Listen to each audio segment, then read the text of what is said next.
दोस्तों यह कहानी एक ट्रक ड्राइवर की है जिसका नाम रमेश था। वह हमेशा से ही अकेला ट्रक चलाया करता था और दूर दराज के शहरों में सामान ले जाता था। दोस्तों एक रात जब वह किसी छोटे शहर से लौट रहा था, रास्ते में घना कोहरा छा गया। वह बेहद थका हुआ था लेकिन उसे जाना था। दोस्तों वह एक सुनसान सड़क पर ट्रक चला रहा था। चारों ओर घना अंधेरा और सन्नाटा फैला हुआ था। सड़क के किनारे खड़े पेड़ भी किसी भूतिया साया जैसे दिखाई पड़ रहे थे। दोस्तों रमेश ने सोचा, यहाँ रात में कोई नहीं आता। अगर मैंने कुछ देर आराम किया तो कोई मदद नहीं करेगा। अचानक उसे सामने से एक हल्की सी रोशनी दिखाई दी। यह किसी वाहन की हेडलाइट की रोशनी थी। रमेश ने ट्रक की गति थोड़ी धीमी कर दी क्योंकि उसे लगा कि कोई और ट्रक आ रहा होगा। लेकिन जब वह रोशनी पास आई तब उसे कुछ अजीब सा महसूस हुआ। वह एक पुराना जर्जर सा ट्रक था जो बहुत धीमे चल रहा था। ट्रक के अंदर से कोई आवाज़ नहीं आ रही थी। रमेश ने अपने ट्रक की खिड़की से झांकते हुए देखा लेकिन ट्रक में कोई नहीं था। उसने सोचा कि शायद वह उसे दिखाई नहीं दे रहा होगा। जैसे ही उसने ट्रक के पास से अपनी गाड़ी निकाली, अचानक वह रोशनी गायब हो गई। रमेश का दिल अब तेजी से धड़कने लगा। यह क्या था? उस रोशनी का क्या मतलब था? वह मन ही मन डरते हुए अपनी यात्रा जारी रखता है, लेकिन उसका मन किसी अनहोनी का आभास करा रहा था। कुछ किलोमीटर आगे बढ़ते ही रमेश को सामने एक मोड़ दिखाई दिया। मोड़ के पास एक अजीब सी कटी हुई सड़क दिखी, जैसे किसी बड़ी दुर्घटना का निशान हो। रमेश ने ट्रक को मोड़ने की कोशिश की, लेकिन जैसे ही वह ट्रक को घुमा रहा था, उसे बर्फीली ठंडी हवा उसे छूने लगी। दोस्तों रमेश ने महसूस किया कि यह हवा कुछ अलग थी, जैसे किसी बर्फीली आत्मा का स्पर्श। वह घबराया और जल्दी से ट्रक को फिर से सीधा कर लिया। अचानक वह देखता है कि सड़क पर एक महिला खड़ी हुई थी। वह महिला सफ़ेद साड़ी में बिल्कुल लिपटी हुई थी और उसकी आंखें किसी अंधेरे की गहराइयों में डूबी हुई थीं। दोस्तों रमेश ने ट्रक की ब्रेक लगाई और गाड़ी रुक गई। वह महिला अचानक उसकी ओर मुड़ी और एक डरावनी मुस्कान के साथ उसके पास आई। रमेश की आंखें में घबराहट बहुत दिखाई पड़ रही थी, लेकिन वह महिला चुपचाप खड़ी रही।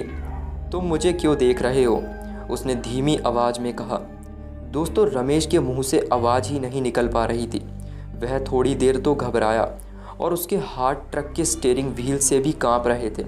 महिला की आंखों में एक अजीब सी चमक थी, जैसे वह जानती हो कि रमेश डर चुका है। फिर अचानक वह महिला गायब हो गई। रमेश को यकीन नहीं हो रहा था कि यह क्या हुआ। उसने सोचा कि शायद वह थक कर ज़्यादा ही सोच रहा था। उसने अपनी आंखें मूंद लीं और फिर उस गाड़ी चलाने लगा, लेकिन अगले ही पल उसने महसूस किया कि ट्रक का रास्ता बदल चुका था। वह अब एक खंडहर जैसी जगह में था। चारों ओर सूनी और डरावनी हवाएं चल रही थीं। रमेश ने ट्रक को रोका और बाहर झांका। सड़क पर बिखरी हुई कंक्रीट की टुकड़ियां और जंग लगे पुराने ट्रक उसे भी डरावने लग रहे थे।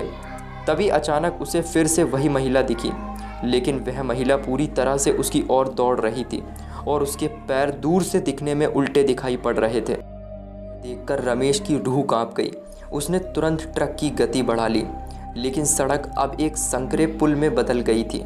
सामने से एक और भूतिया ट्रक आ रहा था। रमेश ने गहरी सांस ली और पूरी ताकत से ट्रक को मोड़ दिया। दोस्तों आप लोग को लग रहा होगा कि उसे कैसे पता चला कि वो ट्रक भूतिया है। दोस्तों जो ट्रक सामने से आ रहा था, दरअसल उस ट्रक में कोई भी नहीं था। उस ट्रक का स्टीयरिंग व्हील अपने आप ही घूम रहा था, लेकिन अचानक ट्रक का इंजन बंद हो गया। जो राहुल था, रमेश था, अब वो और भी घबराया, लेकिन कोई आवाज़ नहीं थी। ट्रक की हेडलाइट्स धीमी कर लीं और फिर बुझ गईं। वह अब और भी घने जंगल में अकेला फंस चुका था। तभी उसे दूर एक गांव की रोशनी दिखाई दी। वह बिना कुछ सोचे समझे खेतों में होता हुआ गांव की ओर भागा। दूर से देखा कि गांव के कुछ घरों में रोशनी जल रही थी। उनने घर का दरवाज़ा खटखटाया। उन घर से लोग बाहर आए और उसने अपनी पूरी घटना उसे बताई कि उसके साथ अभी अभी क्या हुआ है। दोस्तों उस एक घर ने उसकी पूरी मदद की। उसको रात को अकेला रुकने के लिए अपने घर पे जगह दी और सुबह रमेश अपने ट्रक को लेकर उस रास्ते से निकल गया। दोस्तों, इस हादसे के बाद रमेश ने तय कर लिया कि वो कभी भी रात के अंधेरे में इन सुनसान सड़कों पर ट्रक नहीं चलाएगा। तो दोस्तों, आज की दोनों कहानियाँ कैसी लगी आप लोग कमेंट सेक्शन में ज़रूर बताइएगा। तो दोस्तों, मिलते हैं आपसे एक और नई कहानी में। दोस्तों, कहानी को ख़त्म करने से पहले अगर आप लोगों ने चैनल को सब्सक्राइब नहीं किया है तो कर लें, और आप लोग को वीडियो कैसी लगी आप लोग कमेंट सेक्शन में ज़रूर बताएं। और अगर आप लोग के पास भी कोई भूतिया कहानी है जिसे आप हमारे साथ शेयर करना चाहते हैं तो आप उसे हमारे इंस्टाग्राम पर लिख कर भेज सकते हैं, जिसकी लिंक आपको हमारे डिस्क्रिप्शन बॉक्स में मिल जाएगी। तो दोस्तों, मिलते हैं आपसे एक और कहानी में, तब तक के लिए बाय।